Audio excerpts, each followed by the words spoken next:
పొద్దున లేస్తే నా మీద పడి ఏడుస్తారేట పిఠాపురం జనసేన.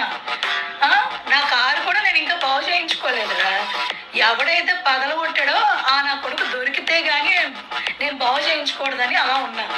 మీకు అంత సత్తా ఉంటే నిజంగా పవన్ కళ్యాణ్ ఎమ్మెల్యే, మీ పిఠాపురం ఎమ్మెల్యే పవన్ కళ్యాణ్ గారిని ఒక నెల రోజులు మీ నియోజకవర్గంలో ఉండమని చెప్పండి. ప్రజల సమస్యల మీద కూర్చోమనండి. ఎవరైనా సరే పిఠాపురంలో పెళ్లికి వాళ్ళ ఇంట్లో ఆడపిల్ల పెళ్లి ఎమ్మెల్యే గారు పిలవాలి అంటే ఎవరిని పిలుస్తారా? అసలు ఎమ్మెల్యే లేని ఊరంటూ ఉందంటే అది పిఠాపురమే. మిమ్మల్ని చూస్తే జాలి వేస్తుంది, మిమ్మల్ని మాటలు కూడా అనాలనిపించట్లేదు.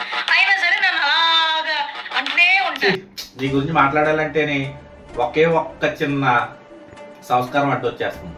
ఎందుకంటే నీ గురించి ఏదైనా ఎక్కువగా మాట్లాడాలన్నా కూడా కేవలం ఒక ఆడదానివి అనే ఒక ముసుగులో నువ్వు మాట్లాడే విధానానికి మేము దానికి సరైన గట్టిగా కౌంటర్ ఇవ్వలేకపోతున్నాం. నీ బాధ ఏంటి అసలు నాకు అర్థం కావట్లేదు. పిఠాపురంలో పవన్ కళ్యాణ్ గారు పెళ్లిళ్ళకి రావాలా? పెళ్లిళ్ళకి దినాలకి తద్దినాలకి రావడానికి ఆయన వచ్చినప్పుడు ఆ జన సమూహాన్ని నువ్వు ఆపగలదువా?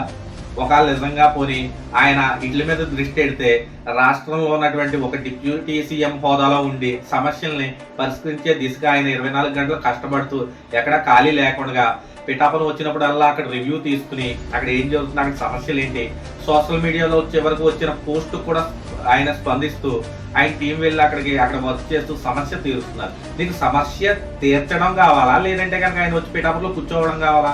నాకు అర్థం కావట్లేదు. ఇప్పుడు వరకు జరిగినటువంటి అభివృద్ధి కార్యక్రమాలు పిఠాపురంలో ఇన్ని సంవత్సరాల నుంచి లేని ఇప్పుడు జరుగుతుంది. అది కేవలం పవన్ కళ్యాణ్ గారి వల్ల. ఈ లోపల మధ్యలో నీ ఏడుపులు ఏంటో అర్థం కావట్లేదు. నీ కారు బద్దలు కొట్టేస్తే దానికి ఎవరు సమాధానం చెప్పాలి నాకు అర్థం కావట్లేదు. నీ కారు బద్దలు కొట్టేస్తే బలమైన చట్టాలు ఉన్నాయి. ఆ చట్టాల ప్రకారం నిజంగా కనుక అది జరుగుంటే వాళ్ళని ఖచ్చితంగా శిక్షిస్తారు. అంతేగాని లేదంటే సందాలు ఏదైనా జన సైనికులందరినీ వేసి ఇమ్మంటావు నీ కారు కొనుక్కోవడానికి. నువ్వు అర్థం పర్థం లేని ఆరోపణలు చేస్తూ ఏదో పవన్ కళ్యాణ్ గారిని విమర్శిస్తే నువ్వేదో నైట్ స్టార్ అయిపోతావు అనుకుంటున్నావేమో. చివరికి నువ్వు జీరో అయిపోయే పరిస్థితులు ఎవరే ఉన్నాయని నీకు ఒకసారి మళ్ళీ తెలియజేస్తుంది.